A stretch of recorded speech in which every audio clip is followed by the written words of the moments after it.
मुश्किलें जरूर हैं मगर ठहरा नहीं हूं मैं, मंजिल से जरा कह दो अभी पहुंचा नहीं हूं। मुश्किलें जरूर हैं मगर ठहरा नहीं हूं मैं, मंजिल से जरा कह दो अभी पहुंचा नहीं हूं। युवक हा केंद्रबिंदू मानून देशाची ध्येय धोरणं राबवली तर भारत महासत्ता राष्ट्र झाल्याशिवाय राहणार नाही असं मानणार आणि आपल्या शैक्षणिक संस्थेत शिकणाऱ्या विद्यार्थ्यांचा सर्वांगीण विकास होण्यासाठी कटिबद्ध असणारे व्यक्तिमत्व म्हणजे ॲडव्होकेट शार्दूलराव सुधाकरराव जाधवर। उस्मानाबाद जिल्ह्यातील वाशी तालुक्यातील वडजी या खेडेगावात ॲडव्होकेट शार्दूलराव सुधाकरराव जाधवर यांचे वडील प्राचार्य डॉक्टर सुधाकरराव उद्धवराव जाधवर यांचा जन्म झाला। घरच्या आर्थिक संकटावर मात करत आपलं शिक्षण घेत असताना प्राचार्य डॉक्टर सुधाकरराव उद्धवराव जाधवर सरांनी समाजाप्रती असणारी बांधिलकी कधी कमी होऊ दिली नाही। पुण्यात येऊन प्राध्यापकाची नोकरी करता करता त्यांनी अनेक शैक्षणिक संस्था उभ्या केल्या। उत्तम वक्ता, विद्यापीठात अधिष्ठाता, बांधकाम व्यावसायिक, जाधवर ग्रुप ऑफ इन्स्टिट्यूटचे अध्यक्ष अशा एकाच वेळी अनेक पदांवर ते कार्यरत आहेत। नुकतीच त्यांची पुणे विद्यापीठाच्या व्यवस्थापन परिषदेवर सदस्य म्हणून बिनविरोध निवड झाली आहे। अशा या कर्तृत्ववान व्यक्तीच्या घरात ॲडव्होकेट शार्दूलराव सुधाकरराव जाधवर यांचा जन्म पुण्यात झाला। अतिशय कमी वयात ॲडव्होकेट शार्दूलराव सुधाकरराव जाधवर यांनी doctor Sudhakarrao Jadhavar social education ट्रस्टच्या अध्यक्षपदाची आणि जाधवर ग्रुप ऑफ इन्स्टिट्यूटच्या उपाध्यक्षपदाची धुरा सांभाळली। 1995 साली एका कन्या शाळेपासून सुरुवात झालेला शिक्षण संस्थांचा हा प्रवास आज 70 शाखांपर्यंत पोहोचलाय।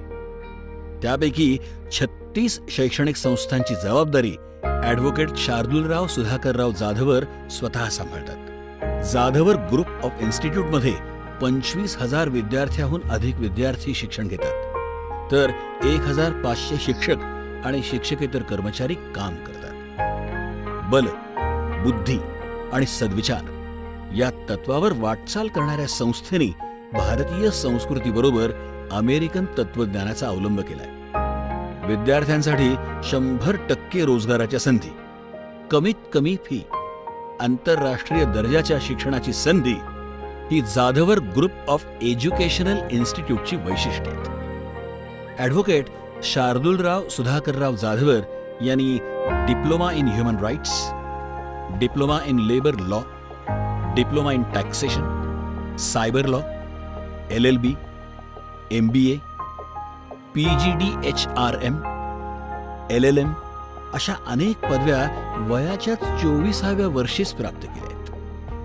पूर्व प्राथमिक, प्राथमिक, माध्यमिक, कनिष्ठ विद्यालय, BA, BCom, MA, MCom, MBA, ANM, GNM, CBSE, इंग्रजी माध्यम आणि मराठी माध्यम अशा अनेक शैक्षणिक संस्थांचं जाळं त्यांनी उभं केलंय। सशक्त युवा, सशक्त राजकारण, सशक्त भारत व्हावा या उद्देशाने त्यांनी गेल्या 4 वर्षांपासून युवा संसद सुरू केली।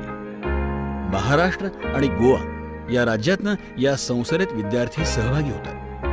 केंद्र शासन, राज्य शासन, कॉमन युथ कौन्सिल आणि नेहरू युवा केंद्राच्या संयुक्त विद्यमाने ही युवा संसद चालवली जाते। या कार्यक्रमात आजपर्यंत महाराष्ट्र आणि महाराष्ट्राबाहेरील मंत्री, मुख्यमंत्री अशा अनेक मान्यवरांना सन्मानित करण्यात आलं आहे। विद्यार्थ्यांच्या विकासासाठी महाविद्यालयात विशेष शौर्यासाठी शौर्य पुरस्कार, डॉक्टर सुधाकर जाधवर करंडक, जाधवर सायन्स फेअर, नशामुक्ती अभियान, मदिरा छोडो दूध पियो हा 31 डिसेंबरला उपक्रम, श्री छत्रपती शिवाजी महाराज जयंती, राज्यस्तरीय निबंध आणि वक्तृत्व स्पर्धा, जाधवर कल्चरल फेस्टिवल, श्रीमद भागवत भक्ती कथा ज्ञान यज्ञ महोत्सव, जाधवर स्पोर्ट्स फेस्टिवल, पोलिसांसाठी रेनकोट वाटप, आदर्श माता पुरस्कार, आदर्श शिक्षक पुरस्कार इत्यादी उपक्रम राबवले जातात। सदाभाऊ खोत यांच्या रयत क्रांती संघटनेचं युवा प्रदेश अध्यक्ष म्हणूनही ॲडव्होकेट शार्दूलराव सुधाकरराव जाधवर यांनी जबाबदारी सांभाळली. संपूर्ण महाराष्ट्रात फिरून त्यांनी युवा संघटनांचं काम केलंय. ॲडव्होकेट शार्दूलराव सुधाकरराव जाधवर यांना आजपर्यंत महाराष्ट्र रत्न भूषण पुरस्कार, दिल्ली येथील राष्ट्रीय एकता पुरस्कार अशा वेगवेगळ्या 22 पुरस्कारांनी सन्मानित करण्यात आलं आहे. भविष्यात जन्मभूमी आणि कर्मभूमी या ठिकाणी 1000 एकर क्षेत्रावर विद्यापीठ स्थापनेचा जाधवर ग्रुप ऑफ इन्स्टिट्यूटचा मानस आहे. रिअल इस्टेट, शिक्षण, हॉटेल, सेवा क्षेत्र अशा अनेक क्षेत्रात जाधवर ग्रुप सध्या कार्यरत आहे. हे सर्व यश मिळवताना वडील प्राचार्य डॉक्टर सुधाकरराव जाधवर सर, आई सुरेखाताई सुधाकरराव जाधवर, मोठा भाऊ जयप्रकाश सुधाकरराव जाधवर यांचं मोलाचं मार्गदर्शन असल्याचं ॲडव्होकेट शार्दूलराव. निश्चयाचा महामेरू, बहुत जणांचे आधारो, अखंड स्थितीचा निर्धारू श्रीमंत योगी, यशवंत, कीर्तिवंत, ज्ञानवंत, पुण्यवंत, वर्धवंत, सामर्थ्यवंत जाणता राजा, या भूमंडळाचे ठाई धर्मरक्षा ऐसा नाही, महाराष्ट्र धर्म राहिला काही तुम्हा कारणी. सर्वप्रथम छत्रपती शिवाजी महाराजांच्या पावन स्मृतीला मी अभिवादन करतो. भारतरत्न डॉक्टर बाबासाहेब आंबेडकर यांच्याही पावन स्मृतीला मी अभिवादन करतो.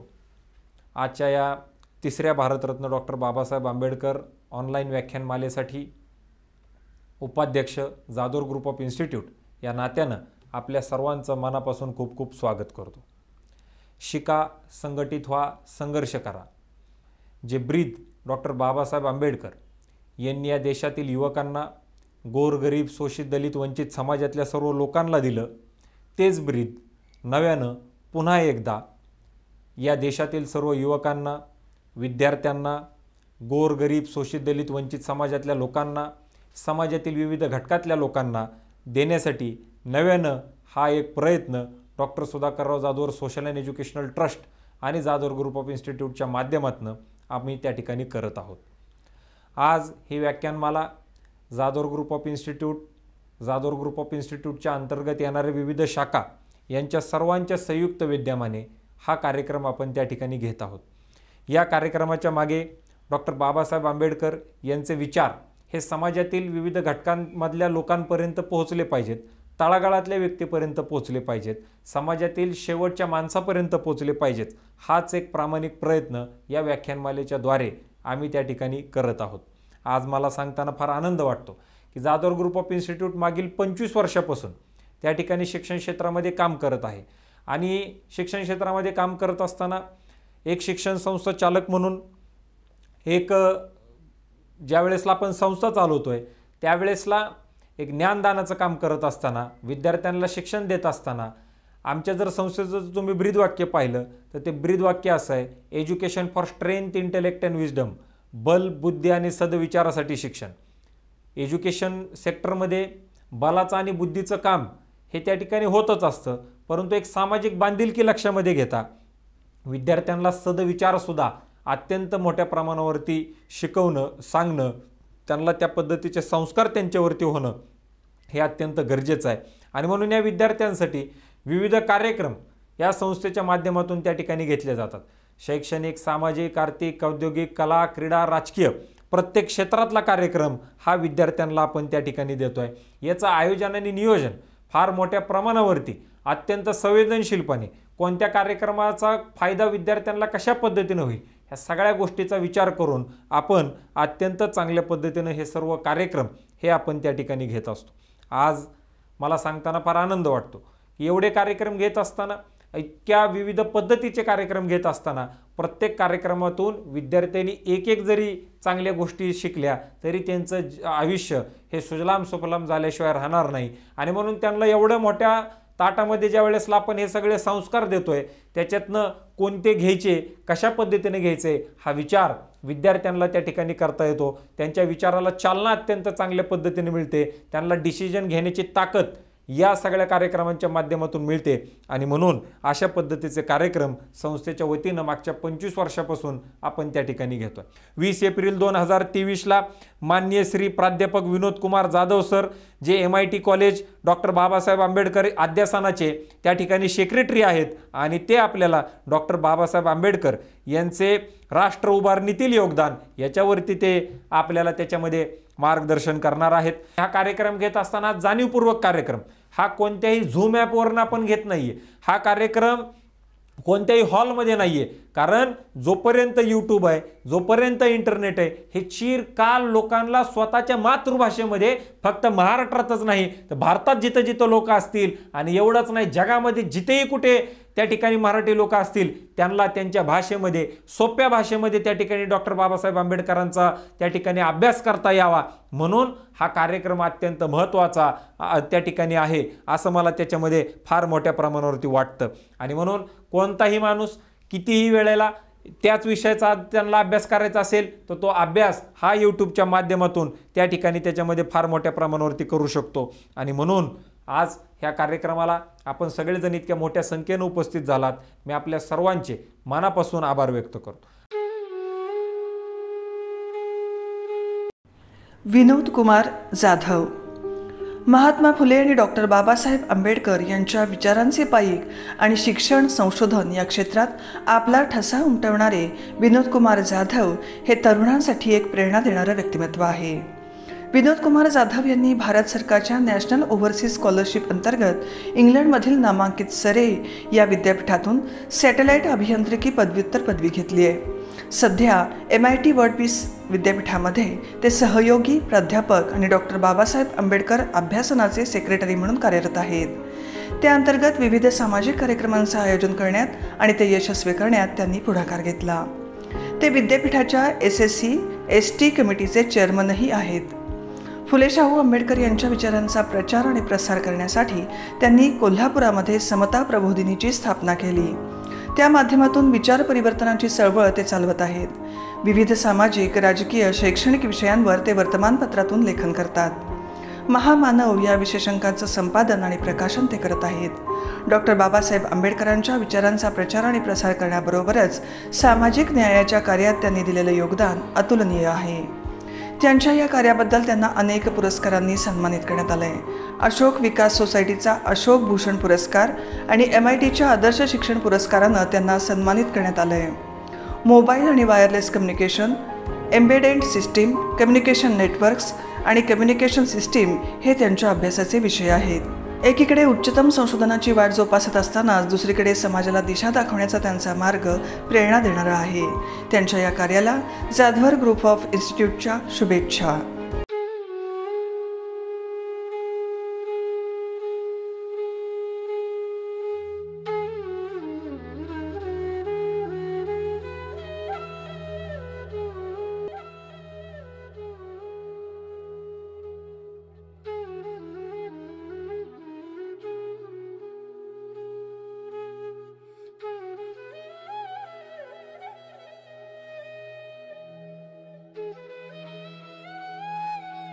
सर्वप्रथम 132व्या महामानव डॉक्टर बाबासाहेब आंबेडकर यांच्या जयंतीनिमित्त त्यांच्या स्मृतींना अभिवादन। आज आपण doctor Sudhakarrao Jadhavar social and educational trust यांच्यातर्फे आयोजित या व्याख्यानमालेस उपस्थित राहिलेल्या सर्व प्रेक्षकांचं देखील मी मनापासून स्वागत करतो। सर्वप्रथम मला या संस्थेचं आभार आणि कृतज्ञता व्यक्त करावी असं वाटतं, कारण त्यांनी ह्या एका मोठ्या व्याख्यानमालेसाठी, ऑनलाईन व्याख्यानमालेसाठी, जी त्यांची एक प्रथित यशस्वी व्याख्यानमाला आज म्हणून सर्वत्र त्याचा परिचय आहे, अशा या व्याख्यानमालेसाठी मला त्यांनी निमंत्रित करून हा माझा सन्मान केलेला आहे असं मला वाटतं। डॉक्टर बाबासाहेब आंबेडकर एक खूप महान व्यक्तिमत्व होतं आणि या महान व्यक्तिमत्वावर बोलण्यासारखं इतकं काही आहे की मी डॉक्टर आंबेडकर हे थोडक्यात किंवा त्यांच्या एखाद्या पैलूचा विचार मांडणं हा देखील माझ्यासाठी एक खूप मोठा म्हणजे मानाचा क्षण होता आणि ह्यासाठी आपण संस्थेच्या वतीनं मला इथं निमंत्रित केलं, याबद्दल मी पुन्हा एकदा संस्थेच्या मॅनेजमेंटचा, ॲडव्होकेट शार्दूल जाधवर सर जे उपाध्यक्ष आहेत त्यांचा देखील मी मनापासून कृतज्ञता व्यक्त करतो। त्यांच्याप्रती मी आभार व्यक्त करतो. शार्दूल जाधवर सर हे एक तरुण व्यक्तिमत्व म्हणून सर्वांना परिचित आहेच. अनेक सामाजिक उपक्रम राबवून त्यांनी आपल्या संस्थेला नावारूपास आणलेलं आहे आणि त्या बाबासाहेब आंबेडकर व्याख्यानमाला जी आहे ती अनेक उपक्रमांपैकीच एक व्याख्यानमाला आहे. त्याचबरोबर त्यांची संसद देखील आहे. ती संसद विद्यार्थी वर्गांमध्ये आणि सर्व पुणे विद्यापीठातल्या अनेक महाविद्यालयामध्ये त्या संसदेची चर्चा होत असते. अनेक मान्यवरांना आणून लोकशाहीचं सक्षमीकरण आणि लोकशाही जिवंत ठेवण्यासाठी जो काही विचार आहे तो विचार शार्दूल सर आणि सुधाकरराव जाधवर सर हे आपल्या संस्थेच्या माध्यमातून ह्या उपक्रमांच्या आणि कार्यक्रमाच्या माध्यमातून राबवत असतात. याबद्दल पुन्हा एकदा त्यांना धन्यवाद आणि या उपक्रमासाठी आणि ह्या कार्यासाठी असंच त्यांना भविष्यात देखील यश लाभो अशी मी शुभेच्छा या निमित्तानं त्यांना आणि त्यांच्या संस्थेला, सर्व कर्मचाऱ्यांना, शिक्षकेतर कर्मचाऱ्यांना आणि सर्व प्रतिनिधींना या निमित्तानं मी देतो. आज या व्याख्यानमालेचा जो विषय आहे तो महामानव डॉक्टर बाबासाहेब आंबेडकर यांच्या जयंतीनिमित्त त्यांच्या विचारांना, त्यांच्या स्मृतींना अभिवादन करण्याचा हा क्षण आहे.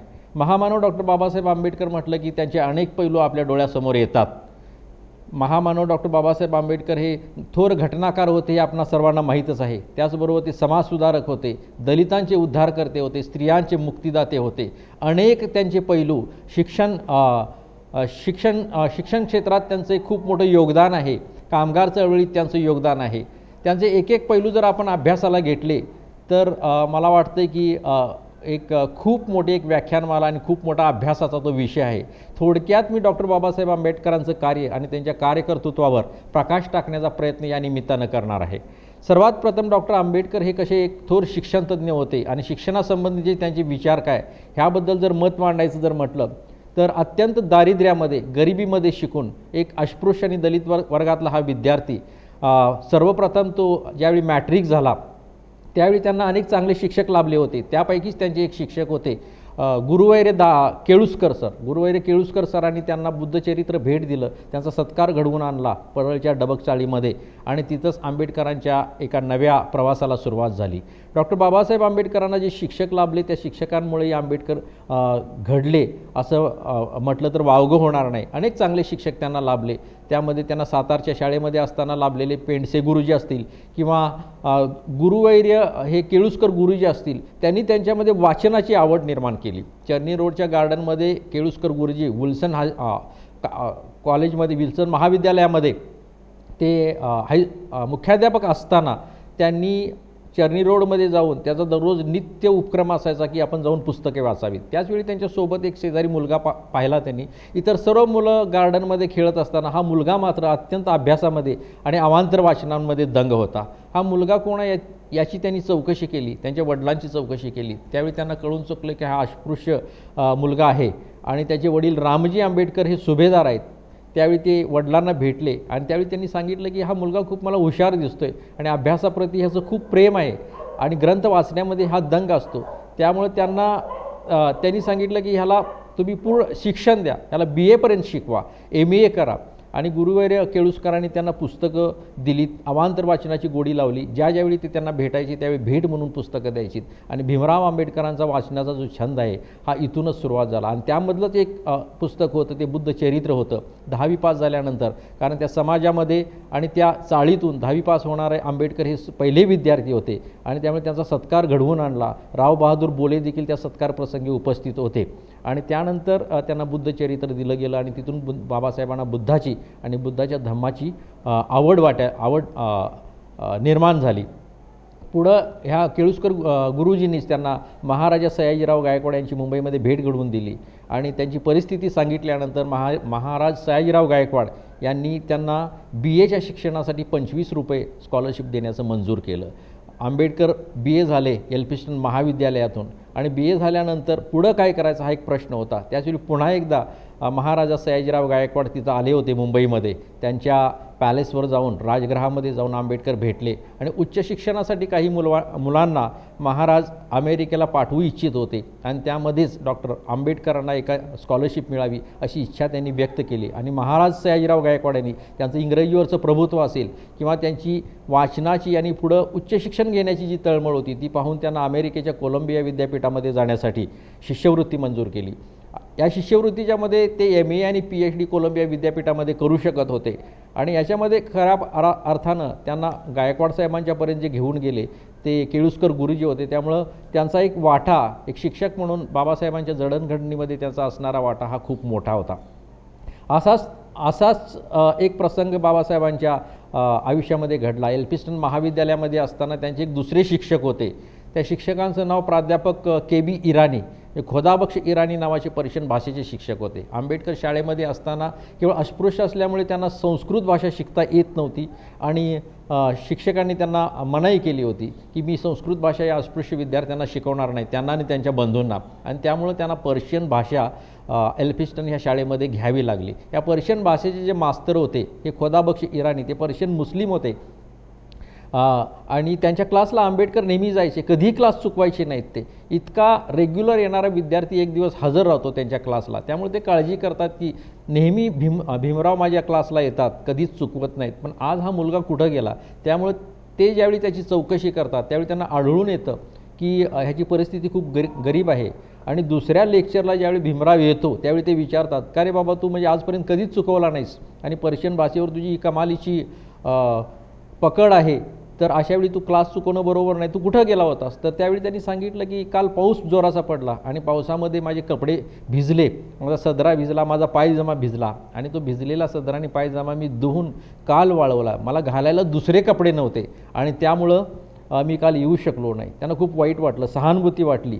त्यांनी त्यांची अजून सहानुभूतीपूर्वक चौकशी केली इतरांच्या जवळ आणि ज्यावेळी दुसऱ्या लेक्चरला खोदाबक्ष इराणी साहेब आले त्यावेळी त्यांच्या हातामध्ये एक पुडकं होतं. त्या पुडक्यामध्ये एक पायजमा होता आणि एक सदरा होता आणि तो त्यांनी आंबेडकरांना दिला. मला वाटतं की अशा पद्धतीचे शिक्षक ज्यावेळी मिळतात त्यावेळी शिक्षण संस्था घडत असतात आणि आंबेडकरांच्या जीवनात हे जे शिक्षक भेटले ह्यांच्यामुळेच आंबेडकरांचं व्यक्तिमत्व घडत गेलं. आणि तिथून पुढे एल्फिस्टन महाविद्यालयामध्ये त्यांनी भीमरावांना आपलं केबिन, आपली रूम ही वाचण्यासाठी आणि अभ्यासासाठी दिली. ज्यावेळी सकाळी पहाटे आंबेडकर यायचे आणि त्यांच्या रूमचा वापर करून, त्यांच्या केबिनचा वापर करून ते तिथंच आपला अभ्यास करत बसायचे. सकाळी 6 वाजता यायचे ते आणि KB इराणींच्या ह्या मार्गदर्शनामुळे, KB इराणींच्या ह्या सहकार्यामुळे आंबेडकरांचं व्यक्तिमत्व घडलं असं म्हणजे म्हणायला हरकत नाही. पुढं आदरणीय केळुस्कर गुरुजींच्या आणि महाराजा सयाजीराव गायकवाड यांच्या सहकार्यामुळे बाबासाहेब अमेरिकेला गेले. अमेरिकेत MA केलं, त्यांनी PhD केलं. कोलंबिया विद्यापीठ म्हणजे त्यावेळी नावाजलेलं विद्यापीठ होतं. कोलंबिया विद्यापीठाचा तो सुवर्ण काळ होता. कोलंबिया विद्यापीठाचं जर नाव घेतलं तर अमेरिकेमध्ये तिथून निर्माण होणारे विचारवंत आणि विद्वान हे अमेरिकेच्या राजकारणावर आणि जगाच्या तत्त्वज्ञानावर, इतिहासावर एक प्रभावशाली प्रभाव टाकत असायचे. अशा या वातावरणात आंबेडकरांना कोलंबिया विद्यापीठामध्ये प्राध्यापक सेलिगमन यांच्या मार्गदर्शनाखाली अर्थशास्त्रामध्ये PhD करण्याची संधी मिळाली. 1913 साली ते अमेरिकेला गेले. फॅकल्टी ऑफ पॉलिटिकल सायन्समध्ये त्यांनी प्रवेश घेतला आणि MA पूर्ण केलं. MAचा त्यांचा जो विषय होता तो ॲन्सियंट इंडियन कॉमर्स, ह्याच्यावर त्यांनी MA पूर्ण केलं आणि त्याच्यानंतर PhDचा जो त्यांचा प्रबंध होता तो national dividend of India, historical and analytical study. Seligman सरांच्या अंडर सेलिगमन प्राध्यापकांच्या मार्गदर्शनाखाली केवळ 3 वर्षामध्ये त्यांनी हा अभ्यासक्रम पूर्ण केला आणि त्यानंतर लगेच ते इंग्लंडला जाण्यासाठी रवाना झाले. आता खऱ्या अर्थानं डॉक्टर आंबेडकरांना 3 वर्षाची स्कॉलरशिप महाराजा सयाजीराव गायकवाड यांनी दिली होती. तो 3 वर्षाचा काळ त्यांचा अमेरिकेमध्ये संपला होता. पण आंबेडकरांना अजून शिक्षण घ्यायचं होतं. एक डॉक्टरेट त्यांनी ऑलरेडी मिळवलेली होती, पण इंग्लंडमध्ये जाऊन लंडन विद्यापीठाची, London school of economics and political science यामध्ये जावावं, अर्थशास्त्राची अजून एखादी पदवी घेता येईल का, या प्रयत्नामध्ये त्यांनी पटदिशी अमेरिका सोडलं आणि लंडनमध्ये गेले. लंडनमध्ये जात असताना त्यांना सेलिगमन ह्या प्राध्यापकांचं खूप मोठं सहकार्य लाभलं. लंडनमध्ये त्यांची कोणतीच ओळख नव्हती, पण London school of economics and political science याच्यामध्ये गेल्यानंतर तिथले प्राध्यापक डॉक्टर एडविन कॅनॉन जे आहेत यांना परिचयपत्र म्हणून सेलिगमनाने दिलं आणि त्याचबरोबर लंडनमध्ये एक अधिकारवाणीनं जगणारी अर्थशास्त्रावर व्यक्ती होती, त्यांचं नाव होतं प्राध्यापक सिडने वेब. या सिडने वेब यांच्या सहकार्यानं डॉक्टर आंबेडकरांना लंडन म्युझियम असेल, इंडिया हाऊस असेल किंवा ब्रिटिश लायब्ररी असेल या ठिकाणी बसण्याचा, तिथले ग्रंथ वाचण्याची मुभा किंवा सहकार्य देण्यात आलं, प्रवेश मिळवून देण्यात आला. आंबेडकर तिथं जाऊन अभ्यास करायचे आणि पण त्यासाठी त्यांना स्कॉलरशिपची मुदत वाढवून हवी होती. 3 वर्षाची स्कॉलरशिप होती. त्यांनी महाराजा सयाजीराव गायकवाडांना अर्ज केले. त्यांनी 1 वर्षाची स्कॉलरशिपची मुदत वाढवून दिली. पण ह्या 1 वर्षाच्या काळात ते काही तिथला अभ्यासक्रम पूर्ण करू शकले नाहीत, कारण 1 वर्षाच्या काळात त्यांनी तिथं डॉक्टर ऑफ सायन्स आणि MSc ह्या 2 डिग्र्यांसाठी प्रवेश घेतला होता. 1 वर्षामध्ये त्यांनी थोडाफार अभ्यासक्रम पूर्ण केला, पण स्कॉलरशिप संपल्यामुळं परत त्यांना भारतामध्ये परतावं लागलं. त्यांनी स्कॉलरशिपसाठी अर्ज केला होता, पण 4 वर्षाच्या वर काही त्यांना स्कॉलरशिप मिळाली नाही. त्यामुळे 1917 साली म्हणजे 1913 ते 1916 हा त्यांचा जो काळ आहे तो अमेरिकेमधला होता. 1916 ते 1917 हा 1 वर्षाचा जो काळ आहे तो त्यांचा लंडनमध्ये गेला. ह्या 1 वर्षाच्या काळामध्ये त्यांनी लंडन स्कूल ऑफ इकॉनॉमीमध्ये अर्थशास्त्राचं अध्ययन एडविन कॅनॉन यांच्या मार्गदर्शनाखाली केलं. त्यांना पुढं शिकता आलं नाही, त्यामुळे त्यांना पाठीमागे यावं लागलं. पण त्याचवेळी त्यांनी पुढं कधीतरी येऊन तो अभ्यासक्रम पूर्ण करता येईल या दृष्टीनं लंडन स्कूल ऑफ इकॉनॉमिक्स आणि त्याचबरोबर बॅरिस्टरच्या कोर्ससाठी ग्रेज इन या संस्थेमध्ये ॲडमिशन घेतलं. भारतामध्ये आले ते 1917 साली आणि नोकरीच्या शोधात त्यांनी सिडनेहॅम कॉलेज याच्यामध्ये नोकरी पत्करली. त्यांना राजकीय अर्थशास्त्राची नोकरी मिळाली. तर 1918 ते 1920 जवळजवळ 1.5 वर्षाची नोकरी त्यांनी सिडनेहॅम कॉलेजमध्ये अर्थशास्त्राचे प्राध्यापक म्हणून केली.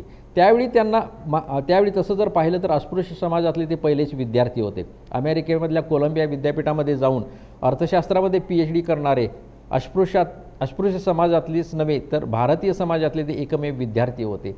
त्यांची राहणीमान ही पाश्चात्य पद्धतीची होती. सिडनेहॅम कॉलेजमध्ये असताना त्यांची जी लेक्चर्स असायची अर्थशास्त्रावरचं ते प्रभुत्व होतं. ते प्रभुत्व पाहून सिडनेहॅम कॉलेजचेच नव्हे तर मुंबईमधल्या इतर कॉलेजचे विद्यार्थी देखील त्यांच्याकडे यायचे आणि त्यांच्या लेक्चरला बसायचे. थोड्याच कालावधीमध्ये ते खूप प्रसिद्ध वक्ते आणि प्राध्यापक म्हणून त्यांचा मुंबईमध्ये नावलौकिक झाला. पण त्यांना पुढं शिकायचं होतं.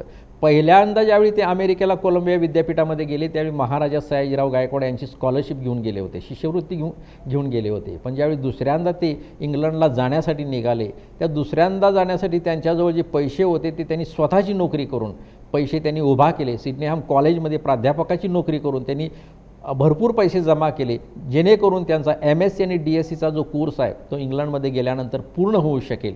त्या दृष्टीनं त्यांनी प्रयत्न केले. त्याचबरोबर पुन्हा एकदा इंग्लंडला जात असताना कोल्हापूरचे जे शाहू महाराज होते या शाहू महाराजांनी त्यांना मदत म्हणून 1500 रुपये त्यांच्या शिक्षणासाठी दिले. ह्या सगळ्या पैशातून डॉक्टर आंबेडकर लंडनला गेले. MScला त्यांनी ॲडमिशन्स घेतलं. MScमध्ये त्यांनी MScचा प्रबंध पूर्ण केला आणि त्यानंतर प्राध्यापक डॉक्टर एडविन कॅनॉन यांच्या मार्गदर्शनाखाली डॉक्टर ऑफ सायन्स ही त्या काळात PhDपेक्षा अतिशय कॉम्प्लेक्स आणि कठीण अशी डिग्री समजली जायची. त्या डिग्रीसाठी त्यांनी ॲडमिशन घेतलं आणि तो अभ्यासक्रम जो जवळजवळ त्यांच्यामध्ये 5 ते 6 वर्ष किंवा 8 वर्ष ज्या अभ्यासक्रमासाठी लागू शकले असते तो अभ्यासक्रम डॉक्टर आंबेडकरांनी केवळ 2 वर्ष आणि 8 महिन्यामध्ये पूर्ण केला. आणि हे करत असताना त्यांनी जो प्रबंध लिहिला तो प्रबंध त्याचं नाव होतं the problem of rupee its origin and solution. या प्रबंधामध्ये त्यांनी ब्रिटिश सरकारच्या अर्थविषयक धोरणाची चिकित्सा केली. भारतामधलं ते ब्रिटिश सरकारचं अर्थविषयक धोरण होतं हे थोडंसं चुकीचं होतं आणि भारतीय समाजाचं ब्रिटिशांनी कसं शोषण केलं ह्या शोषणाबद्दल डॉक्टर आंबेडकरांनी त्या थेसिसमध्ये मांडलं. त्यामुळे परीक्षक ज्यावेळी डॉक्टर ऑफ सायन्स या डिग्रीसाठी त्याचा विचार करावे लागले ते नाराज झाले आणि त्यांनी सांगितलं डॉक्टर आंबेडकरांना की तुम्ही हा जो परिच्छेद आहे किंवा ही जी मांडणी केली आहे तुम्हाला थोडीशी बदलावी लागेल, कारण इंग्लंडमध्ये इंग्रजांच्याच विरुद्ध टीकाटिप्पणी करून तो थेसिस किंवा तो प्रबंध त्यांना मान्य करायचा नव्हता. पण डॉक्टर आंबेडकरांनी ते मान्य केलं नाही आणि डॉक्टर आंबेडकरांनी एडविन कॅनॉन म्हणजे आपल्या मार्गदर्शकाला सांगितलं की मी काहीही केलं तरी यातला शब्द देखील बदलणार नाही, माझी जी मतं आहेत ती मतं आहेत आणि त्याच्यापासून मी परावृत्त होणार नाही. शेवटी मार्गदर्शक एडविन कॅनॉन त्यांचे परीक्षक आणि डॉक्टर आंबेडकर यांच्यामध्ये एक थोडाफार असा वाद निर्माण झाला आणि त्याचवेळी डॉक्टर आंबेडकरांना वाटलं की आता आपण अजून एखादी PhD करावी, अजून एखादं डॉक्टरेट करावी, अजून एखादी अर्थशास्त्राची पदवी घ्यावी. म्हणून डॉक्टर आंबेडकर त्यानंतर जर्मनीला गेले. जर्मनीच्या बॉन ह्या विद्यापीठामध्ये त्यांनी अर्थशास्त्राचं जे डॉक्टरेट डिग्री आहे त्या डिग्रीसाठी त्यांनी ॲडमिशन घेतलं होतं. पण त्यांना स्कॉलरशिप नव्हती. 4 महिने ते तिथं गेले, जर्मन शिकली, त्यांनी फ्रेंच भाषा शिकली आणि बॉन ह्या विद्यापीठात त्यांनी अर्थशास्त्राच्या या डॉक्टरेटसाठी प्रयत्नही सुरू केले. पण 4 महिन्यानंतर लगेच त्यांना इंग्लंडहून तार आली आणि त्या तारेमध्ये सांगितलं की तुमचा डॉक्टर ऑफ सायन्स हा जो प्रबंध आहे त्या प्रबंधासाठी पुन्हा तुम्ही इथं यावं आणि थोड्याफार करेक्शन्स आहेत सर्वानुमते त्या कराव्यात आणि त्याच्यानंतर तुम्हाला ही पदवी बहाल करण्यात येईल. डॉक्टर आंबेडकरांनी जर्मनी सोडलं आणि पुन्हा एकदा ते लंडनला आले. त्यांनी त्यांचा प्रबंध पूर्ण केला द प्रॉब्लेम ऑफ रुपी आणि problem of rupee its origin and solution हा त्यांचा प्रबंध पूर्ण झाल्यानंतर लंडन विद्यापीठाची London school of economics and political science या संस्थेची त्यांना doctor of science he degree बहाल करण्यात आली आणि त्याच्यानंतरच डॉक्टर बाबासाहेब आंबेडकरांचा खऱ्या अर्थानं यामधला प्रवास संपला आणि सोबतच त्यांनी बॅरिस्टरची ग्रेज इन ह्या संस्थेमध्ये जाऊन बॅरिस्टरची पदवी देखील घेतली होती. त्यामुळे लंडनमध्ये MSc बार ॲट लॉ आणि डॉक्टर ऑफ सायन्स या तिन्ही पदव्या पूर्ण करून डॉक्टर बाबासाहेब आंबेडकर हे पुन्हा एकदा भारतामध्ये आले. पण जर्मनीला जाऊन जी अर्थशास्त्राची पदवी त्यांना घ्यायची होती ती स्कॉलरशिपच्या अभावी ते पूर्ण करू शकले नाहीत. आता याच्यामध्ये सांगण्यासारखी एक गोष्ट आहे की त्यांचे जे PhDचे जे प्रबंध आहेत, पहिला त्यांचा PhDचा प्रबंध होता म्हणजे अमेरिकेतल्या कोलंबिया विद्यापीठामध्ये शिकत असताना त्यांच्या प्रबंधाचं नाव होतं the evolution of provincial finance in British India. तर evolution of provincial finance in British India ह्या प्रबंधाच्या आधारे फायनान्स कमिशन ऑफ इंडियाची स्थापना झाली पुढं. म्हणजे तुम्ही विचार करा, आज आपण PhD करतो, भारतामध्ये करतो, भारताच्या बाहेर करतो. PhDचा प्रबंध हा किती महत्त्वाचा असू शकतो एखाद्या व्यक्तीचा, हे डॉक्टर बाबासाहेब आंबेडकरांच्या PhDच्या प्रबंधावरून आपल्याला लक्षात येईल. म्हणजे एखाद्या विद्यार्थ्याचा, एखाद्या व्यक्तीचा प्रबंध आणि त्यावरून एखाद्या राष्ट्राची फायनान्स कमिशन निर्माण होणे हे किती मोठं अवघड आणि किती मोठं कार्य असलं पाहिजे आपल्या सर्वांच्या लक्षात येईल. तर त्या प्रबंधाचं नाव होतं the evolution of provincial finance आणि तो प्रबंध खऱ्या अर्थानं जो प्रसिद्ध झाला, PS किंग या जो लंडनची कंपनी आहे त्या लंडनच्या कंपनीनं 1925 साली हा प्रबंध प्रसिद्ध केला आणि आर्टिकल 280 जे आहे भारतीय राज्यघटनेमध्ये त्या आर्टिकल 280च्या अन्वये फायनान्स कमिशन ऑफ इंडियाची निर्मिती झाली आणि त्याचा आधार जो होता हा पूर्ण प्रबंध हा त्याचा आधार होता. पुढची जी त्यांची डॉक्टरेट आहे ती डॉक्टरेट आहे लंडन स्कूल ऑफ इकॉनॉमिक्समधली आणि तिथला जो हा प्रबंध आहे problem of rupee its origin and solution. Problem of rupee its origin and solution ह्या प्रबंधाच्या आधारे पुन्हा दुसऱ्या एका संस्थेची निर्मिती करण्यात आली आणि त्या संस्थेचं नाव आहे रिझर्व्ह बँक ऑफ इंडिया. म्हणजे डॉक्टरेटसाठी लिहिलेले त्यांनी 2 प्रबंध, हा पहिला प्रबंध कोलंबिया विद्यापीठातला आणि दुसरा जो प्रबंध आहे तो लंडनमधला. या 2 प्रबंधाच्या आधारे एखाद्या व्यक्तीच्या थेसिसच्या आधारावर पुन्हा एका मोठ्या संस्थेची निर्मिती व्हावी हा एक खरंच अवर्णनीय असा क्षण आहे. आणि त्याचबरोबर डॉक्टर बाबासाहेब आंबेडकरांनी 1925 साली हिल्टन यंग कमिशन भारतामध्ये आलं होतं आणि royal commission on Indian currency and finance असं त्या कमिशनचं नाव. तर 1925 साली बाबासाहेब आंबेडकरांनी त्यांना रिकमांडेशन दिले आणि ते रिकमांडेशन्स जे होते ते रिकमांडेशन आणि बाबासाहेबांचा हा प्रबंध याच्या आधारावर पुढे ही रिझर्व्ह बँकेची स्थापना करण्यात आली. काल 1 एप्रिलला रिझर्व्ह बँक ऑफ इंडियाचा स्थापना दिन साजरा करण्यात आला आणि बाबासाहेबांची आठवण आणि स्मृतींना ते जपत असतात हे पुन्हा एकदा आपल्याला पाहावयास मिळालेलंच असेल. आंबेडकरांनी त्याच्यानंतर एम्प्लॉयमेंट एक्सचेंज किंवा ह्या इतर क्षेत्रामध्ये भरपूर काम केलं, याची निर्मिती केली आणि वेगवेगळ्या संस्थांची निर्मिती केली. त्याच्यानंतर त्यांनी स्वतः शिकल्यानंतर भारतामध्ये येऊन आपल्या स्वतःच्या शिक्षण संस्था पाहिजे किंवा गरीब विद्यार्थ्यांसाठी शिक्षण संस्था पाहिजे, अस्पृश्य विद्यार्थ्यांनी शिक्षण संस्था पाहिजे. डॉक्टर आंबेडकरांनी ह्या ज्या शिक्षण संस्था स्थापन केल्या त्या केवळ अस्पृश्य समाजासाठी नव्हत्या, त्या सर्व गरिबांना त्याच्यामध्ये प्रवेश होता. सर्व जातीचे आणि सर्व धर्माचे प्राध्यापक या संस्थांमध्ये होते, हे मला आवर्जून नमूद करावंसं वाटेल. मुंबईमध्ये त्यांनी सिद्धार्थ महाविद्यालयाची स्थापना केली. औरंगाबादला त्यांनी पीपल एज्युकेशन सोसायटीची स्थापना केली. या पीपल एज्युकेशन सोसायटीचं मिलिंद महाविद्यालय नागसेन वनामध्ये त्यांनी स्थापन केलं आणि त्या सर्व परिसराला त्यांनी नागसेन वन असं नाव दिलं आणि अनेक संस्था त्यांनी स्थापन केल्या. ह्या संस्था स्थापन करताना डॉक्टर बाबासाहेब आंबेडकरांनी कोणाही व्यक्तीचं नाव दिलेलं नाही. अनेक उद्योगपती, अनेक बलाढ्य व्यक्ती त्यांच्याकडे आल्या आणि त्यांनी सांगितलं की आम्ही तुम्हाला पैसे देतो, आम्ही देणगी स्वरूपात काहीतरी देतो, आमचं नाव द्या. पण डॉक्टर आंबेडकरांनी ते मान्य केलं नाहीत की डॉक्टर बाबासाहेब आंबेडकरांची आपल्या विचारावर आणि ध्येयावर श्रद्धा होती. या सर्व संस्थांना त्यांनी जी नावं दिलेली आहेत ती कोणती नावं आहेत? सिद्धार्थ गौतमाचं नाव दिलेलं आहे. दुसरं मिलिंद महाविद्यालय राजा मिलिंद यांचं नाव दिलेलं आहे.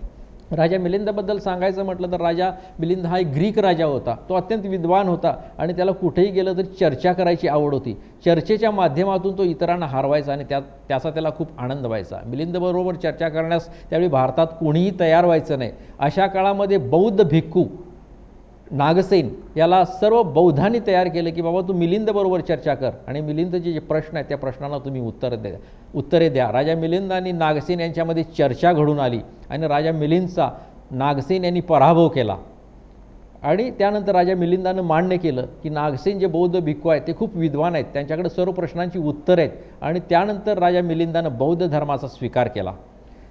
तर याच्या पाठीमाग बाबासाहेबांची भूमिका होती की मिलिंद पराभूत झाला किंवा त्यानं बौद्ध धर्माची शिक्षा घेतली म्हणून मी ह्या महाविद्यालयांना किंवा या संस्थेना त्याचं नाव दिलेलं नाही. ह्याच्या पाठीमागची माझी भूमिका आहे की सगळ्यात महत्त्वाची भूमिका शिक्षणामध्ये आहे ती क्युरियासिटी आणि चर्चा घडत राहिली पाहिजे.